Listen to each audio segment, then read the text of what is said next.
So this is joint work with Olivier Fortman, who did his PhD in Paris and a postdoc with me in Hannover. So I'll start very basic.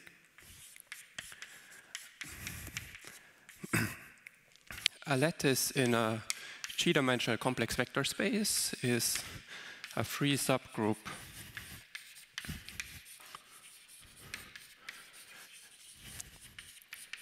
generated by some R basis.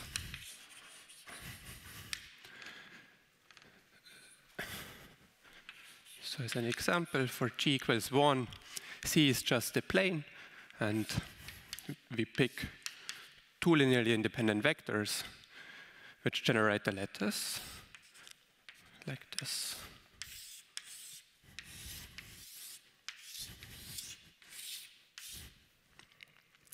Now, associated to such a lattice is a complex torus.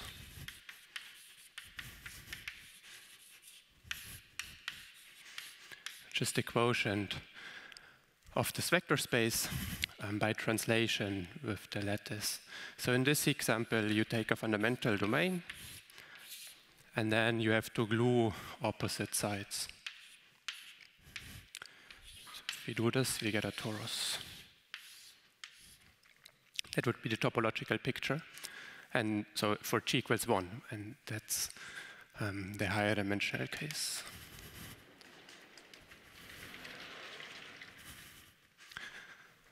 Okay, and so two tori are isomorphic if and only if there is a linear map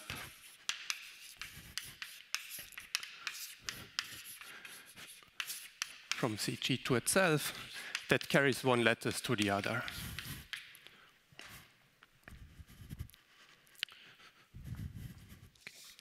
So in general, for G at least 2, if you take a general lattice, then this will be a nice complex manifold, but the geometry will not be very rich. So for instance, for general choices, there will be no curves on this thing, there will be no meromorphic function. So one has to add some positivity property to get rich geometry, in particular to make these things algebraic. And one way of doing this is to ask that they carry a principal polarization.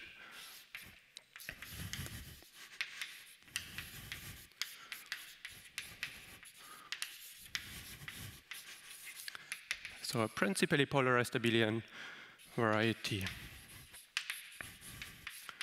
I will just abbreviate this with PPAV. This is a pair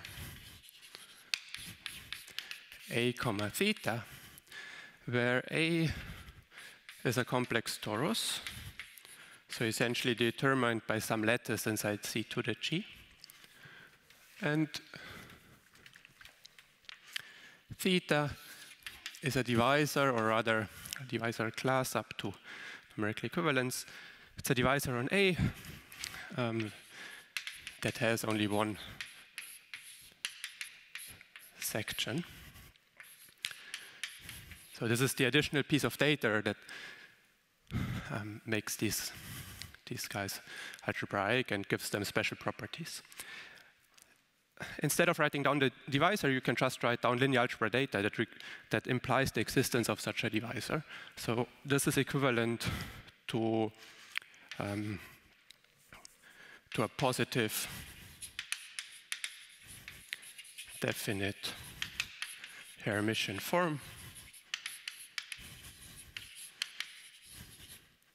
H on this complex vector space.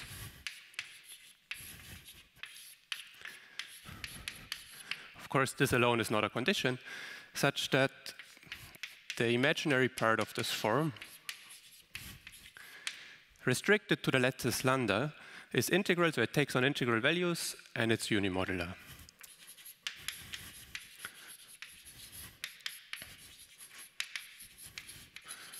So the corresponding matrix is determinant 1. Okay. So this is just to say that this additional data is really linear algebra data. Now, the motivation for this definition comes from the examples. If C is a smooth projective curve over the complex numbers, then we can look at the integral cohomology.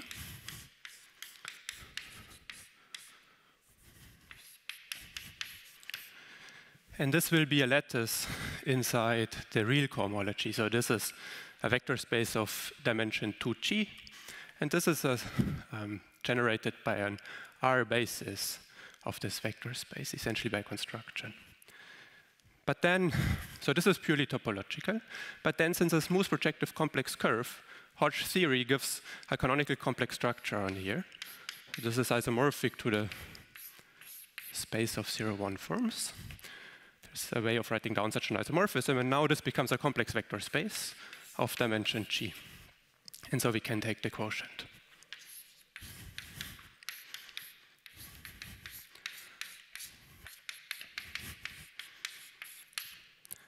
So this gives the torus, and then the polarization comes from an additional linear algebra data, so some pairing, and this is just cup product and Poincare duality, essentially.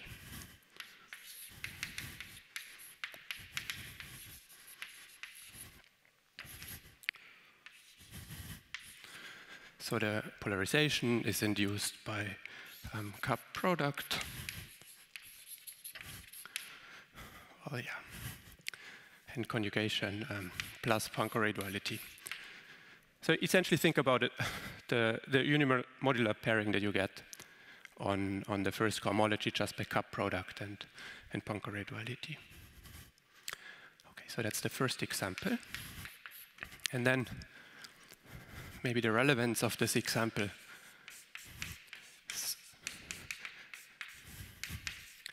The theorem of Torelli from 1913, who proved that two curves are isomorphic as smooth projective varieties if and only if these Jacobians are isomorphic. And here an isomorphism between the Jacobians means that you have an isomorphism of tori in this sense, so linear map that maps one lattice to the other, and it should respect this additional linear algebra data. So the question of isomorphism classes of curves is translated into linear algebra via the theorem.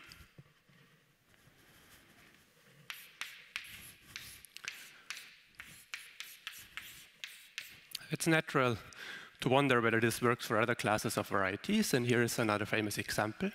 We take a smooth cubic, threefold,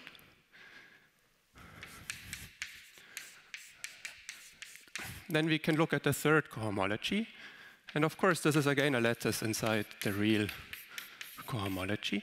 But now because it's a cubic, Hodge theory, so the outer Hodge numbers vanish, and there will be a natural isomorphism to the 1-2 part of the Hodge decomposition. And this has now a complex structure, and it has complex dimension 5. So this has real dimension 10, and this is set to the 10. So we can define as before the quotient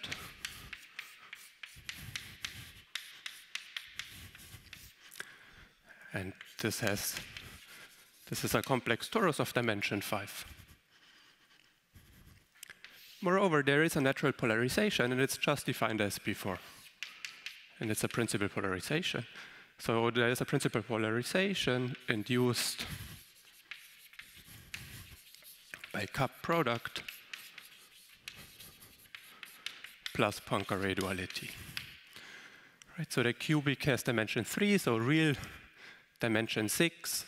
So cup product on H3 gives a pairing.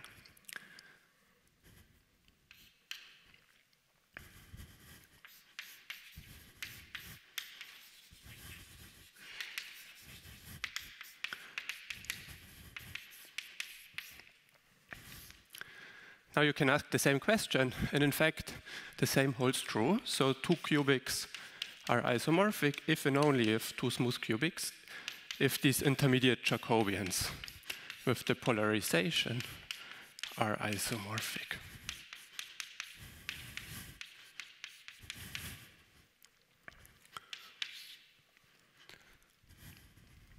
Okay, so there is a very nice analogy between these two sides. Now, you may ask, well, is this really a new example? Or maybe I've just written down the old example in a fancy way. So maybe I get the same principally polarized abelian varieties.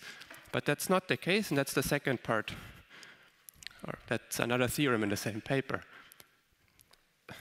So this intermediate Jacobian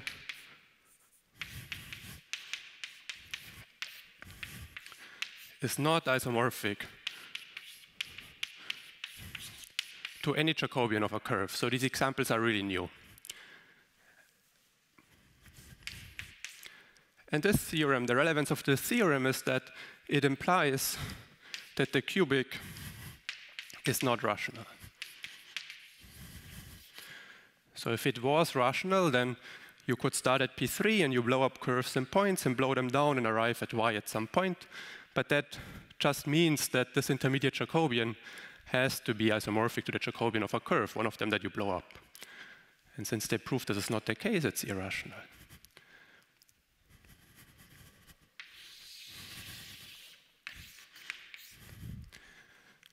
So one motivating question of this talk is, how far are these two examples from each other? You can ask, okay, they are not isomorphic, but you can ask other questions and ask yourself how far they are apart.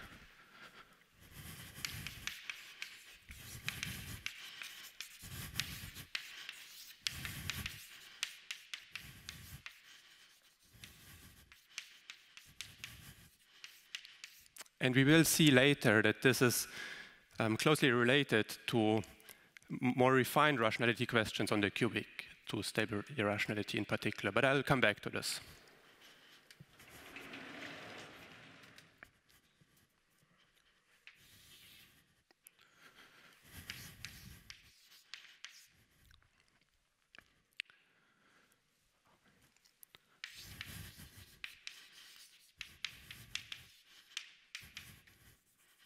Okay, so two complex tori are isogenous.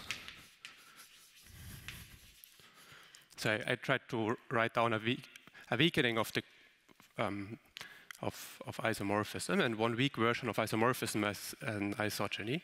So complex tori are isogenous if there is a finite étale map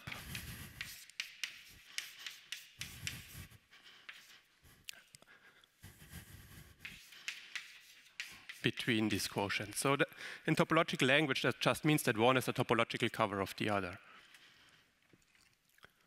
And okay, so isogenous will be denoted by a tilde. Or equivalently, more in linear algebra language, there is a linear map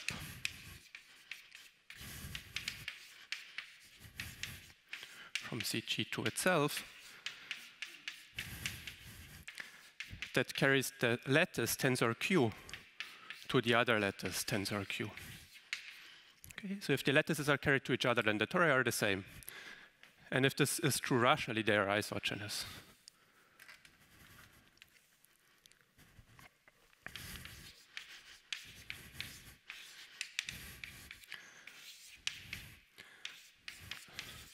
Essentially because Q in R is dense.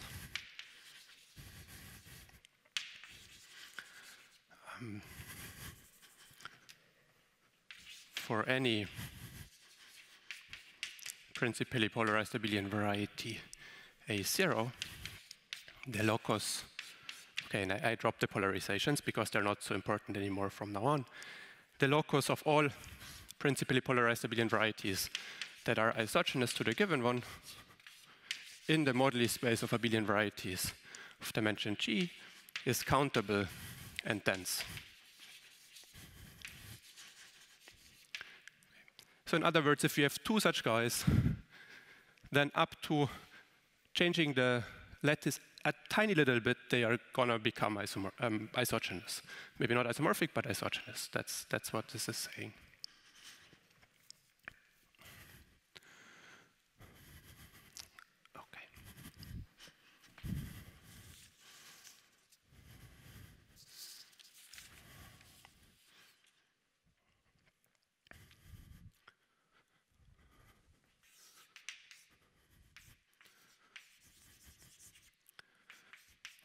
maybe the most naive question would be, is any principally polarized abelian variety isogenous or even isomorphic to a Jacobian?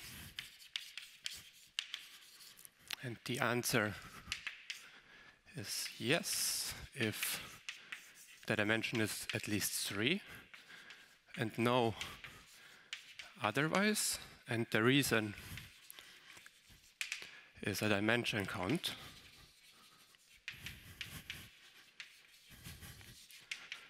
plus a bare category theorem, category argument.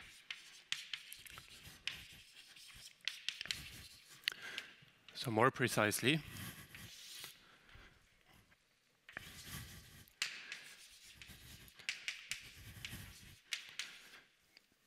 the moduli space of genus G curves has dimension 3G minus 3, if G is at least 2.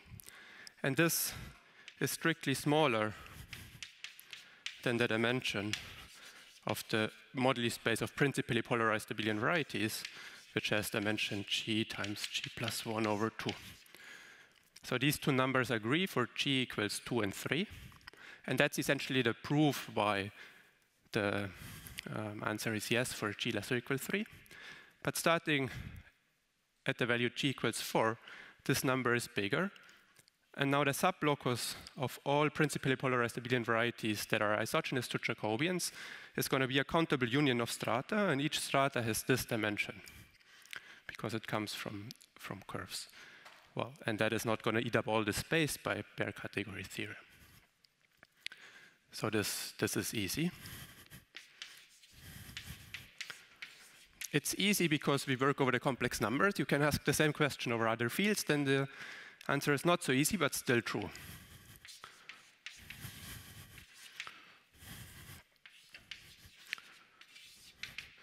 So there is some famous work on this problem. Chai Ort proved this under the Riemann hypothesis, and then Zimmermann was the first to prove it unconditionally.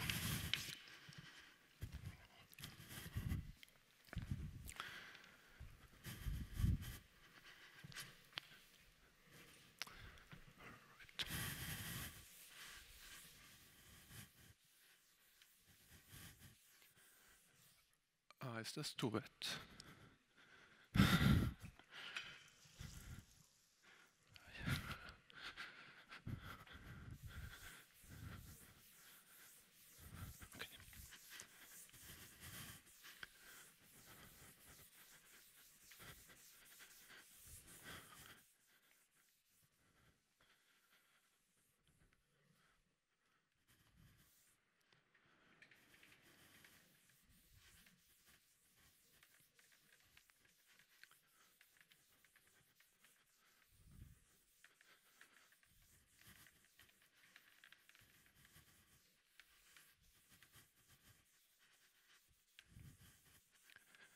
Okay, so instead of looking at this question over other fields, I want to keep the complex numbers, but change the question so that a dimension count doesn't work anymore.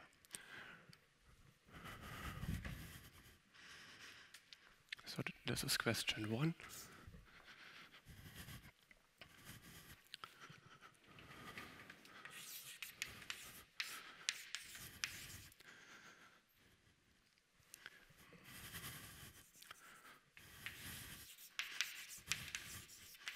So start with a principally polarized abelian variety A. Is there some integer k such that a to the k is isogenous to a Jacobian? Okay. So instead of asking that the principally polarized abelian variety is isogenous to the Jacobian, maybe some power is.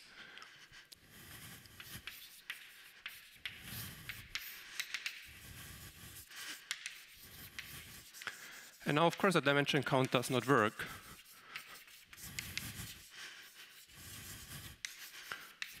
Because, let's see, so we want to understand all principally polarized abelian varieties that are isogenous to a case power of a principally polarized abelian variety of dimension G. So this guy is going to have dimension k times G.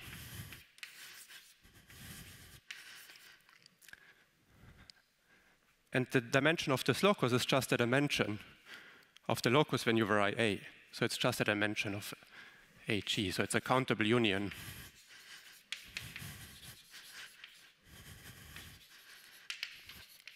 of loci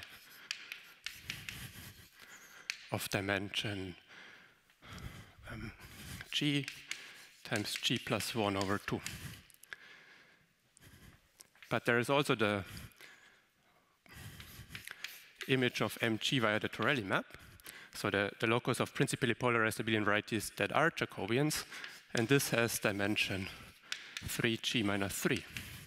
It's an injection by the Torelli theorem. Oh, sorry.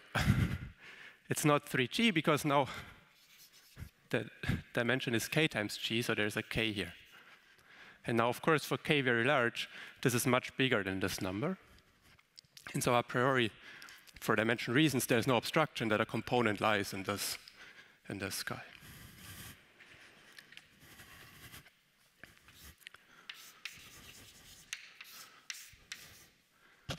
Okay.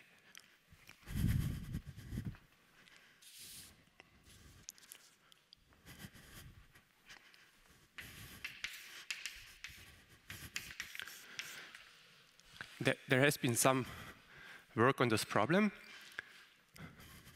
And one I want to mention is by Lu and Zhou in 19. So what they prove is that if E is a very general elliptic curve,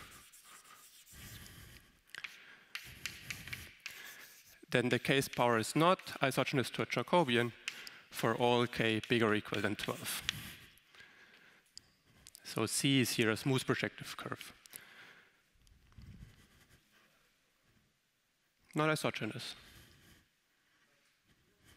Yes. Sorry, thanks. Okay, there's a bound here, but if k is sufficiently large, this case power is not isogenous to a Jacobian of a curve. And of course, the question is subtle because it is even isomorphic to the Jacobian of a singular curve. You can just take this elliptic curve and glue it to each other like this. So this is a singular curve, and the Jacobian, if you do that k times, is exactly this guy. But nonetheless, there's not going to be a smooth curve that is isogenous to this. Okay. And the theorem as well as the question are related to a famous conjecture, the Coleman-Ort conjecture, which predicts something like that. And in particular, it predicts that this shouldn't happen if a to the k has at least dimension 8.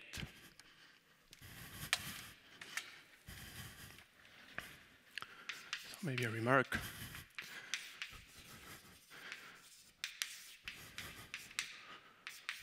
So the Coleman-Ort conjecture predicts no if dimension is at least 8. Okay. But what does it mean? It just means, well, no, that's what Coleman-Ort predicts.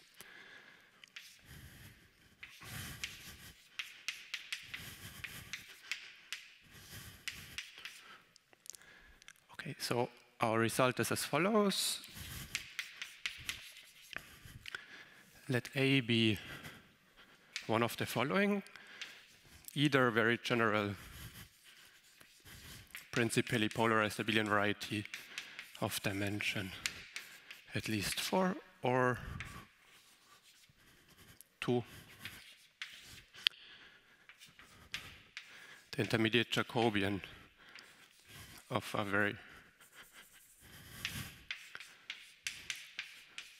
a very general cubic threefold.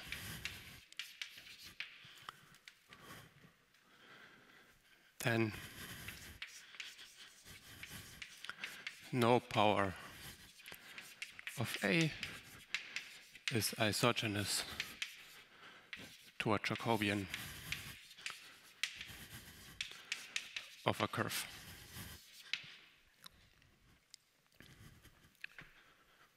Okay.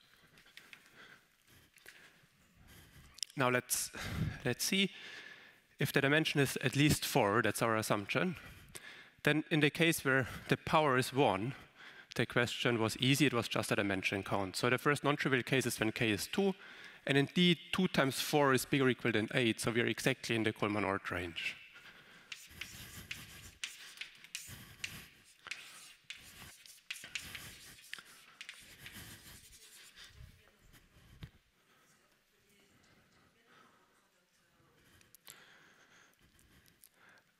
No, so in the Coleman-Ort conjecture here? It doesn't matter. So if you have a product of Jacobians, since A is very general, this is simple. So if this is isogenous to a product of Jacobians, then each Jacobian has to be isogenous to some power. So these two statements are equivalent.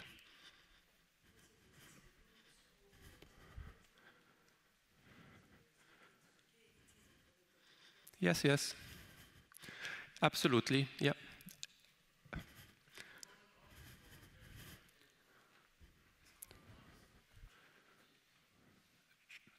Sorry? The Coleman-Ort conjunction says, yes, it says something about strata in the moduli space. So okay, maybe I should have just written the conjecture. It says that a special subvariety in the moduli space AG for G at least 8, special subvarieties are not generically contained in the Jacobian locus. And special means a subvariety cut out by the condition that some cohomology tensor are Hodge. And the loci you get by asking to be isogenous to a power gives a special locus. But only if you have it for very general, because then you can move A and you get a whole locus. That's the point.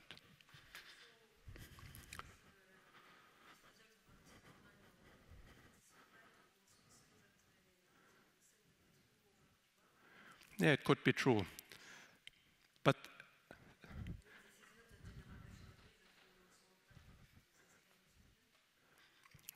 so their techniques are not going to show this.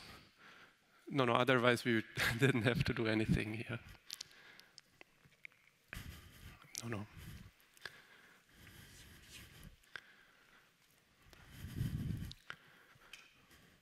It's possible that the statement still holds,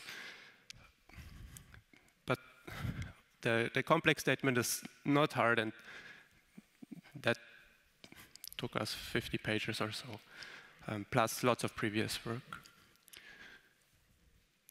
Okay.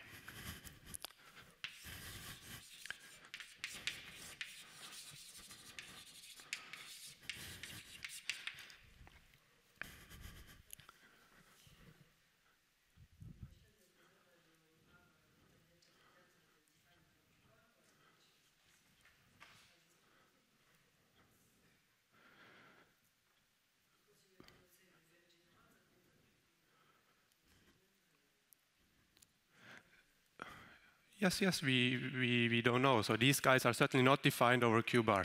Our examples are defined over very transcendental extensions of Q bar. So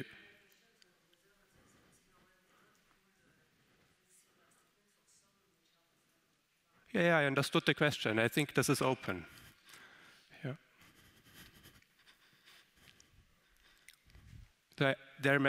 Well, I'm not an expert on the method, but I've talked to some people and I don't think it's obvious.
All right, so this is about 1, which is related to Coleman-Ort, and yeah,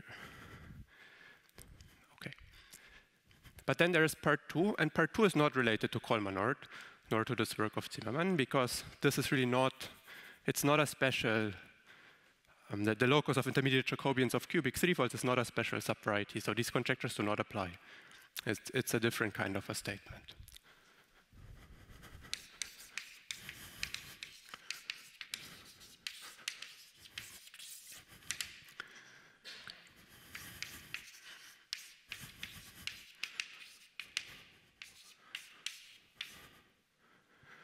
Okay, the motivation to look at this comes from a result of Clairvoyant, who proved that if Y in P4 is a smooth cubic,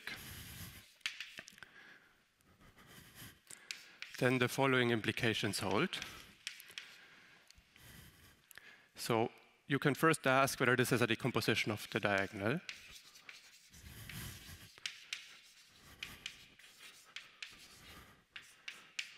And this is an interesting condition because if Y is stably rational, so say Y multiplied with P1 or with another projective space becomes eventually rational, which is a famous open problem, we don't know, but if it was true, then there had to be such a decomposition. So a natural approach is to prove there is no such decomposition, but we just don't know. And this is equivalent to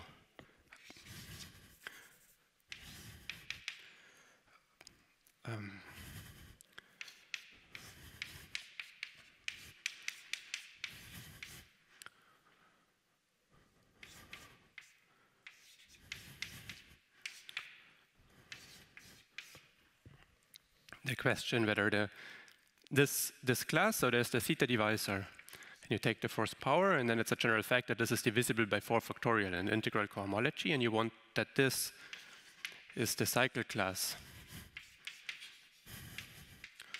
of a set combination of curves.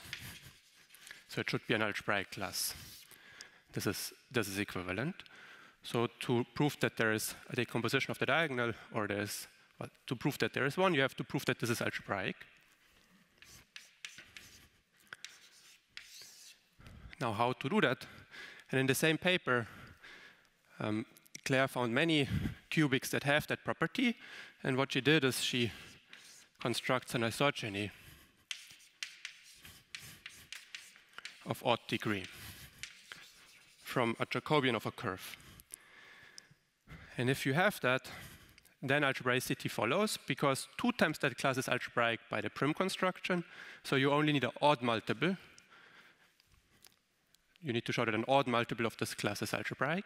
And if there's an odd degree isogeny from Jacobian of a curve, then you can use that the classes here are algebraic, push them forward to get that an odd multiple of this class is algebraic.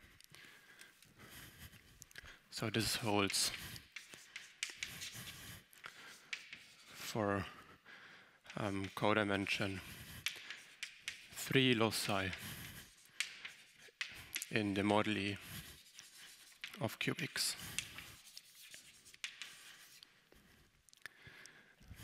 Now, one could write a slightly weaker statement that still implies this. So instead of looking at the intermediate Jacobian, you could look at a power. And the implication would still be true, but now it's less obvious. It follows from Fortman and Beckmann. So one natural way of proving that this is algebraic would be to find such isogenies, which was the motivation for the theorem.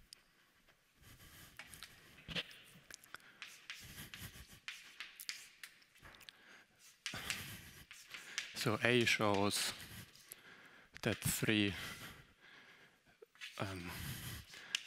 does not hold in general, because in fact there is no isogeny at all, so in particular no odd degree isogeny.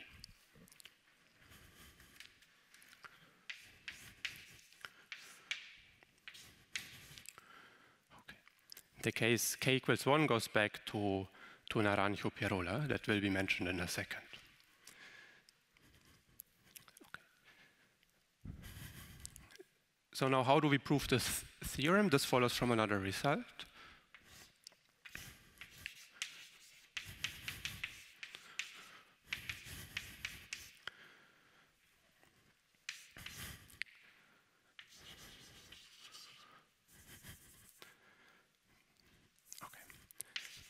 So we take some subvariety in the moduli space of genus G curves.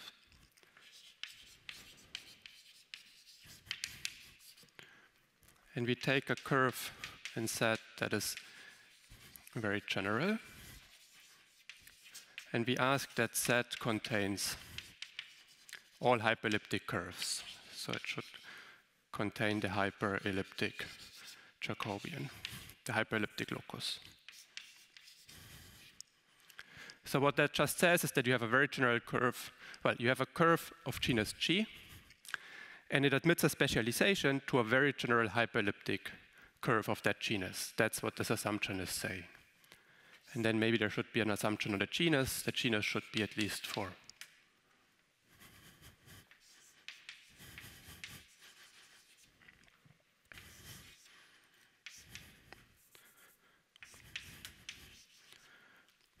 Now, let's assume that the case power of the Jacobian is isogenous to a product of Jacobians of curves, where C1 to Cn are arbitrary curves of arbitrary genus. Then the statement says that K is n, so the factors on both sides, the number of factors agrees, and X is isomorphic to Ci for all I.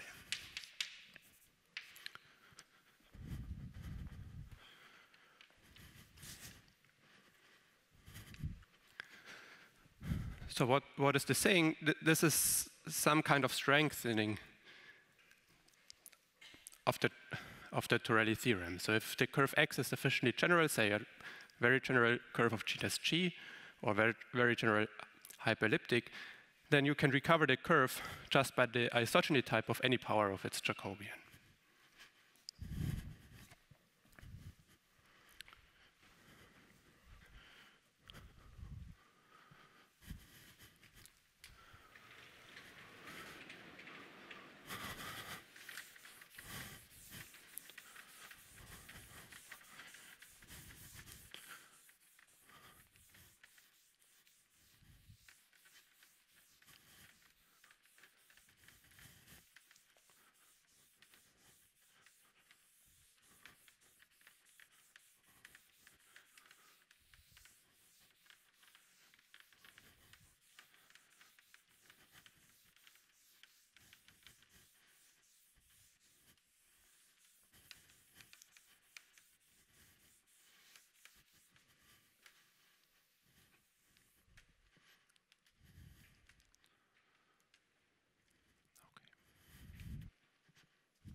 So theorem A and B for K equals 1 is due to Naranjo.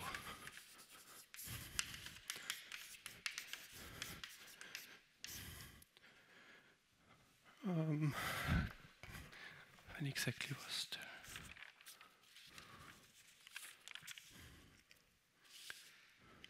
Okay. 16 and an earlier paper by Bardelli, Pirola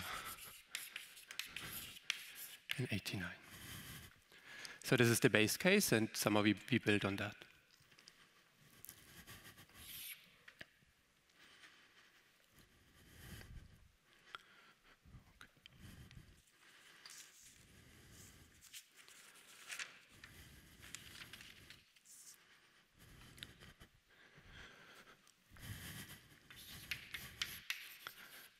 So I have some time to explain something about the proof. The first thing I want to explain is why B implies A. So what's B? B is the statement that if you take a power of the Jacobian, then its isogeny type more or less determines X. So if this is isogynous to a product of other Jacobians, then the curves have to be the same. And you want to conclude this statement that A under this assumption is not isogynous. No power of it is isogynous to a Jacobian of a curve.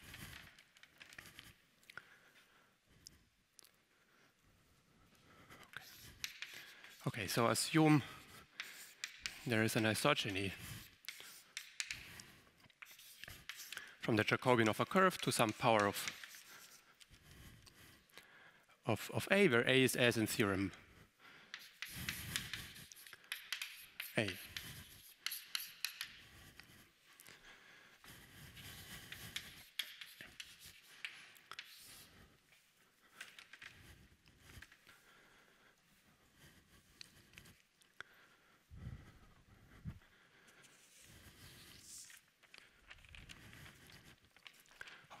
So the first step is to prove that as complex tori, they must be isomorphic.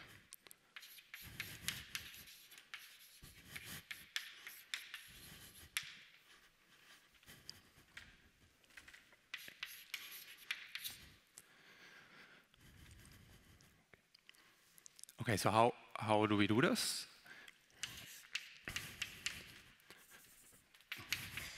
First observation is that it's enough to show that the image of the push-forward map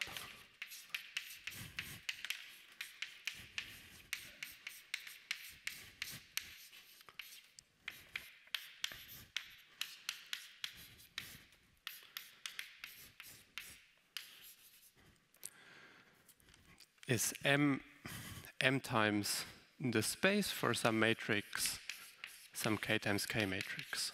Okay, so let me explain what I've written here.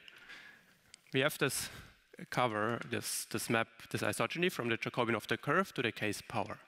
This gives a push forward on cohomology, or homology as you wish. It goes from the first cohomology of the Jacobian to the first cohomology of a to the k. But the cohomology, the first cohomology of a to the k is just the k's power of the first cohomology. So this will be some sublattice. And I want that it's not any sublattice, but I want to say that the sublattice is exactly the image that you get if you apply some k by k matrix to the space in the obvious way.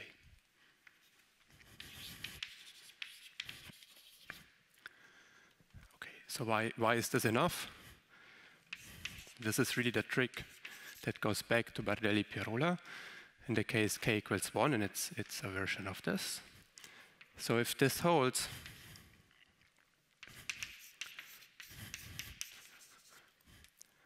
then F is just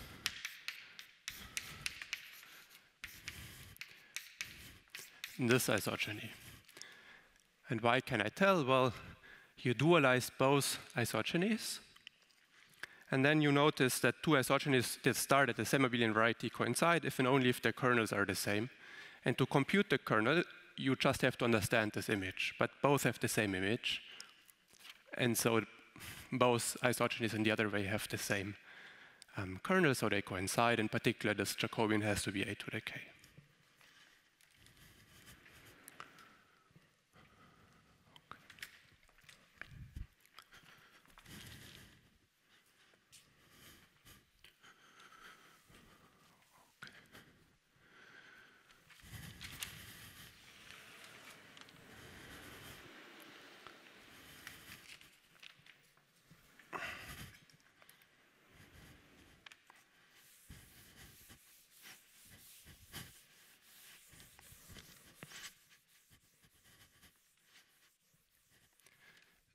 So what's good about this criterion is that this is now invariant under deformations.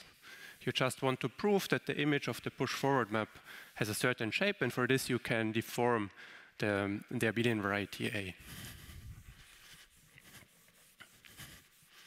and prove it on some deformation.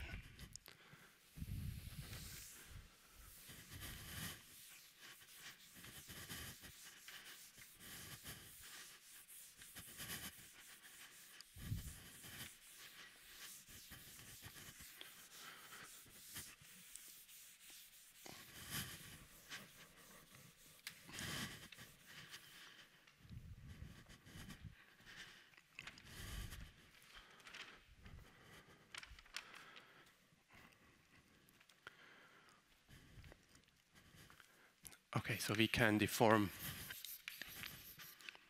A to Jx, where x is a very general hyperelliptic curve.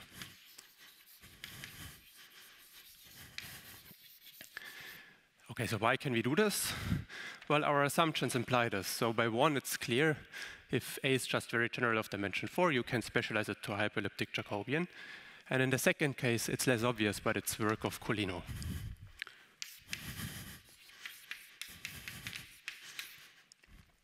That we can do this. And then we get an isogeny. Now, what happens to the curve? We deform the curve. The curve may split up, but the Jacobian remains compact type. So the left-hand side splits up into a product of Jacobians.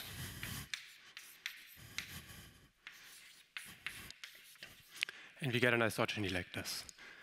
Okay, but now we are exactly in the situation of theorem B. And B says now that all the curves are isomorphic to X, and N is K.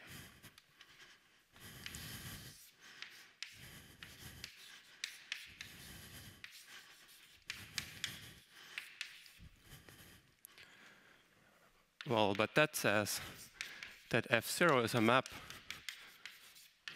from the k's power of this Jacobian to itself. So it's an endomorphism of Jx to the k. And this is just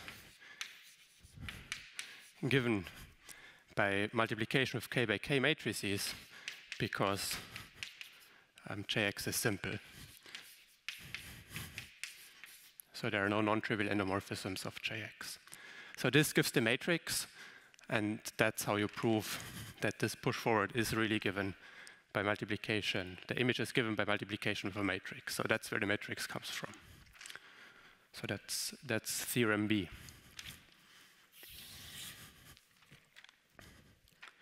Okay. Now the second step.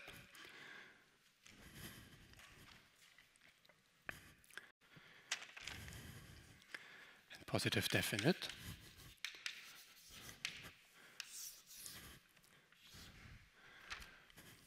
And irreducible means that this space is not isomorphic to a product of lower dimensional such inner product spaces. So you just have a lattice together with such an inner product. And there is a one-to-one correspondence between irreducible principal polarizations here and such spaces. And of course, that uses that A is very general, so A itself is only one polarization. So here's a sketch of the proof. A polarization is a numerical equivalence class of an ample line bundle. So a class inherits a very group.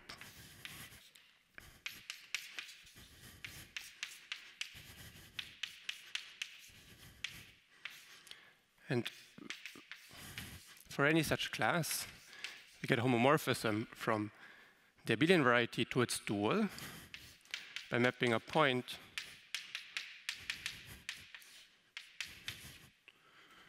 to the degree 0 line bundle that you get by pulling back the divisor by translation of x and subtracting d. Now, the dual of a to the k is just isomorphic to a to the k. And this uses that A is principally polarized, so it's isomorphic to its dual.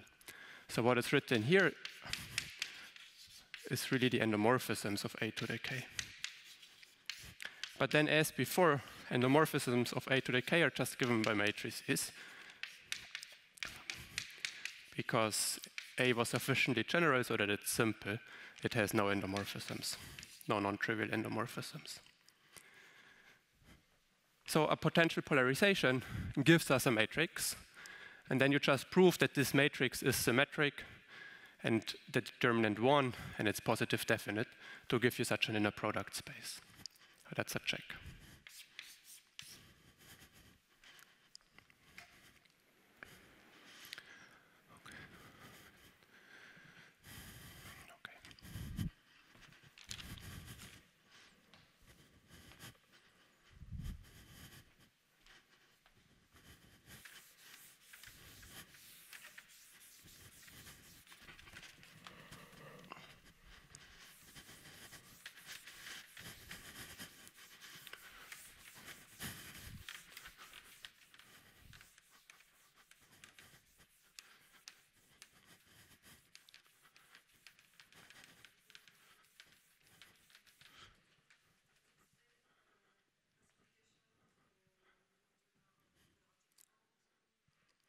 So surprisingly, it's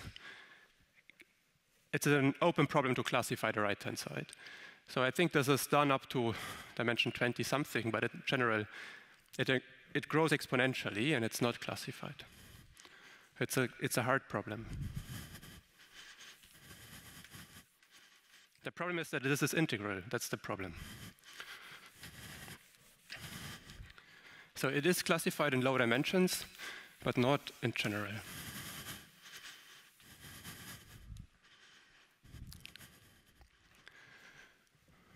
Okay, so what do we get? By step 1, this case power was just isomorphic to the Jacobian. And by step 2, as a complex torus, by step 2, the principal polarization here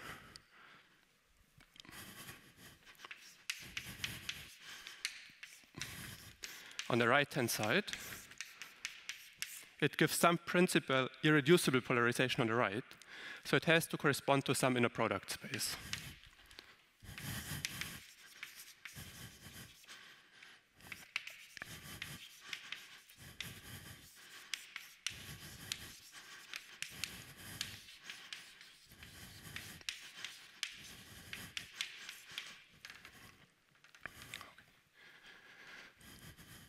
Okay, and now we specialize again.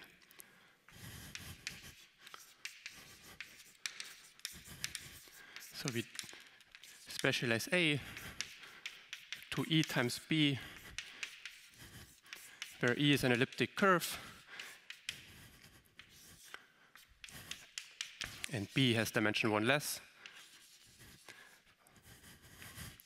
with the property that there is no homomorphism from the elliptic curve E to B. Again, we can do this. In case 1 and 2, there are such degenerations. Now, what happens if we do this? What happens to this isomorphism now of principally polarized abelian varieties? On the left hand, we have E times B still polarized by this inner product space. The inner product space is not going to move if we just specialize the abelian variety. Since this splits into a product, that is really, case power. That is really E to the k lambda times B to the k lambda. And the right-hand side will now be a product of Jacobians of curves. So the curve C may split up into a compact type curve, so the right-hand side may become a product of Jacobians.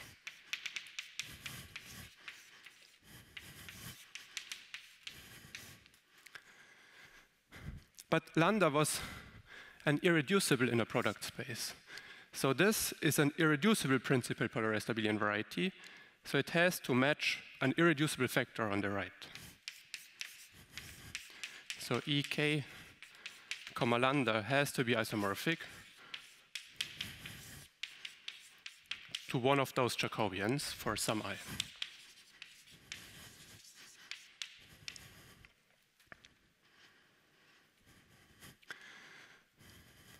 Okay, so now we remember, maybe I need one more board.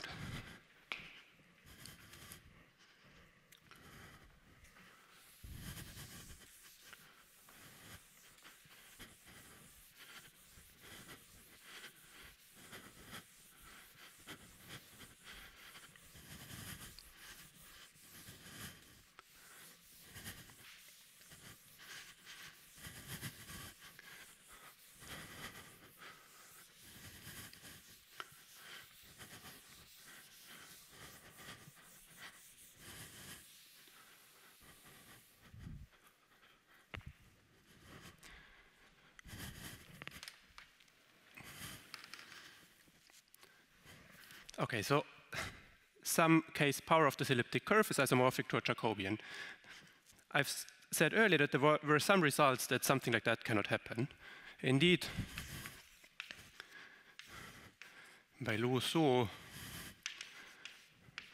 this cannot happen if k is at least 12. Then e to the k is not even, yeah, so this elliptic curve should be very general. So the J invariant should be transcendental. And then if k is at least 12, then the k's power of e is not even isogenous to a Jacobian, so certainly not isomorphic to it. So k cannot be too large. And then I said that these inner product spaces, well, they disappeared, but this inner product space that gives the polarization, they are classified by Kneese up to dimension 14.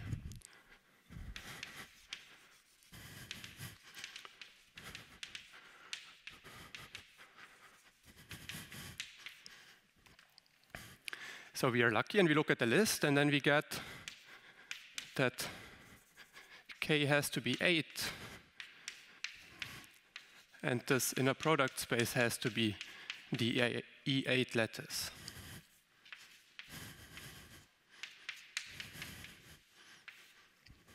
Okay.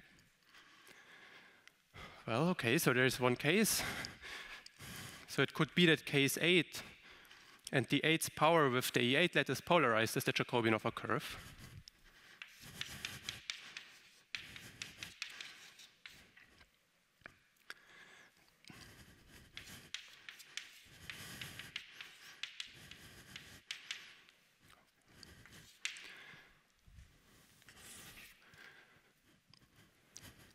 Okay, so let's see.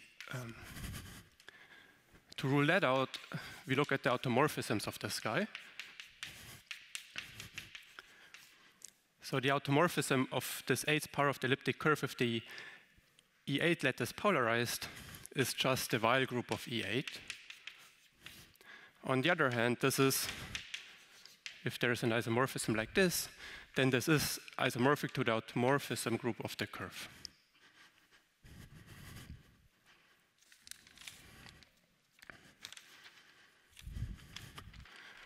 Now let's look how large these groups are. And this group is a big group.